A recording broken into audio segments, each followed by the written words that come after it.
Tomorrow begins a new era in Connecticut as Ned Lamont will be sworn in as governor. He's promising big changes from legalizing marijuana to bringing back tolls for trucks. And Governor-elect Lamont invoked the hit musical Hamilton when he told me on Face the State he will not fail. My favorite song is I'm Not Going to Waste My Shot. And that's what Alexander Hamilton felt. That's what these kids felt. And that's the message we're telling them. And I think that's what Susan and I feel. And that's what I'm going to tell the young legislators as well. Don't waste your shot. Ned Lamont and Susan Bysowitz are optimistic about the changes they promise to bring to Connecticut, but they realize not everyone shares their feelings.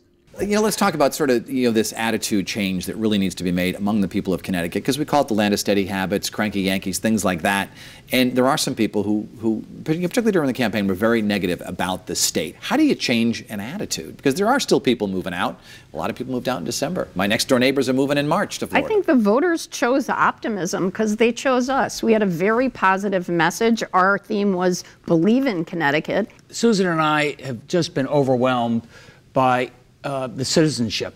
Everybody wanting to step up and to do their part to turn around the state of Connecticut. Lamont has reached out to Republicans and Democrats and independents to be a part of the future, and he wants all living Connecticut governors to be on hand tomorrow. They certainly have all been invited, and I will make the calls and see if we can get everybody there. I like that tradition. I like that history. Now, of the 4 former governors who were invited, 3 of them will be in attendance. Former governors Lowell Weicker, Jody Rell, and of course outgoing Governor Daniel Malloy will all be there. Former Governor John Rowland was invited, but he declined the invitation to attend the ceremony. That is interesting. Now, did former Governor Rowland offer an explanation as to why he did not want to attend or couldn't attend? He told me that he was going to be out of town, and he did stress that he did RSVP to the invitations. It was very kind of Mr. Lamont to invite him. But who knows why he decided not to go. Maybe he figures that a lot of attention would be on him. It's really his first public appearance since he got out of prison.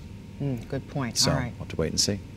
So tomorrow, the swearing-in ceremony starts at 12:30 at the O'Neill State Armory in Hartford, right next to the Capitol. Channel 3, of course, will have team coverage of the governor's inauguration. So tune in tomorrow, starting at noon. And you can head to the Channel 3 app anytime you want for a look at the timeline of events for tomorrow, a look ahead at the priorities of the Lamont administration, and a look back at Governor Malloy's time in office as well.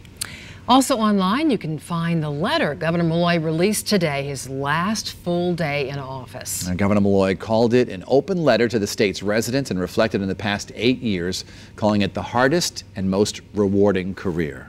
He wrote, quote, "We've led the nation on efforts to treat people more fairly and equally in the workplace, to find homes for veterans, to welcome those seeking refuge from war and poverty around the globe, and to focus on rehabilitation rather than punishment in our criminal justice system." He also added, however, we're often too quick to criticize ourselves and our great state, faster even than our own neighbors, as we compete with them to attract jobs and grow our local economy. Of course, we have problems, and no, we can't shy away from them, but recognizing our very real challenges should not mean wallowing in them. It should simply be the first step in overcoming them.